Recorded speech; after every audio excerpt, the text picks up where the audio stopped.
Residents of Sandvoort village in West Kanji shared their thoughts of the coronavirus. Michael Can has more in this feature. The entire world is grappling due to the COVID-19 pandemic. Here in Guyana, health workers are working tirelessly with limited resources to prevent the spread of this dreaded virus, which has taken over 118,000 lives globally, with over 446,000 persons being lucky to recover. Down in the remote village of Sandvoort, West Kanji, it appears that residents are taking the necessary precautions to avoid contracting the virus. However, as expected, villagers do have their thoughts on the deadly virus. Channel 8 News spoke with Thorold Sinclair, who is a farmer that operates a small vulcanizing shop. The truth is not really coming for the ordinary man to understand. This thing is deep, very deep, between the nations of the world, especially these big nations like the European nations, the United States, the people in the East. These are the people who are having thing, and they're not telling you the truth. Sinclair, who was chatting with an old friend about modern day life, further added, God has a way of enlightening those who are looking for truth. Somebody will get online and give you certain information, and when you start to dig into it, then you see and you understand why it is. The whole big nations, for instance, if you go right back to the one that are happening in Africa, you will, when you look at it, you will see that it was a design. And this one here is a design also, because the big nations are covering up the lies and give you the impression as if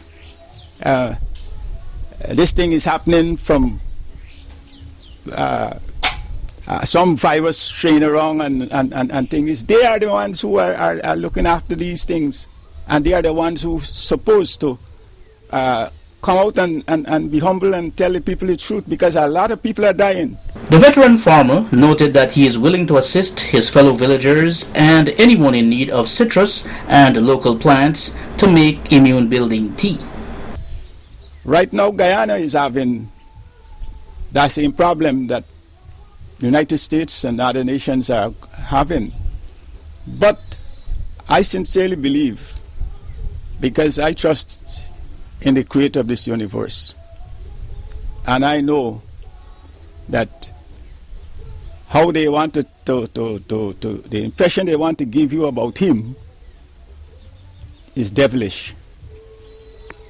Therefore, thank God that in Guyana we still have normal plants and things that can help us with this coronavirus.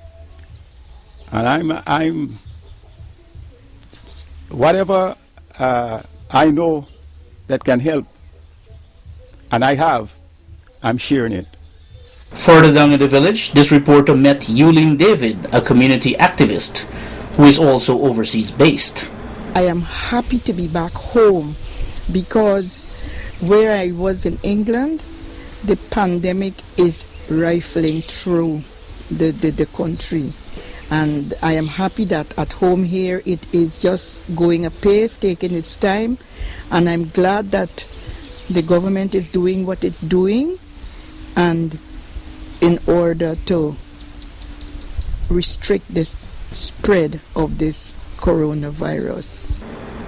David, who is practicing self-isolation, then noted, on a personal level, I have taken this coronavirus pandemic very seriously, because having listened and seen all the effects it has on all the other countries of the world and the devastation that it's wreaking, this is no easy virus.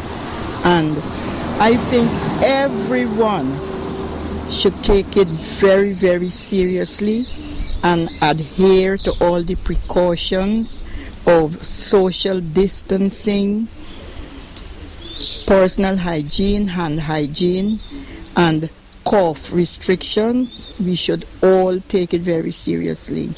Even though these are testing times for all of humanity, there is still hope for betterment. On a village level, I must say I am happy to see that the villagers also are taking it seriously, because this is Easter time, and you would imagine what Easter time would have been like. All the kites and the kids and everybody running around, the parents in the park and behind the school in the school compound and everything. But this has been a stay-at-home Easter, and that is a very, very remarkable thing, I must say. In the midst of isolation and hope, there is a bit of frustration brewing in the mind of Miss Abby, who is a visually impaired villager. It's getting to me because I'm not getting to go to church. Leon Thomas, a former science teacher at the New Amsterdam Secondary School, then pointed out, "Then you will sterilize and them kind of stuff, you understand? So it is, matter of fact, it is basically hygiene that we're talking about, you understand? So we have to go back to that. You have to go back to that. Now, it's not anything new that we have to do.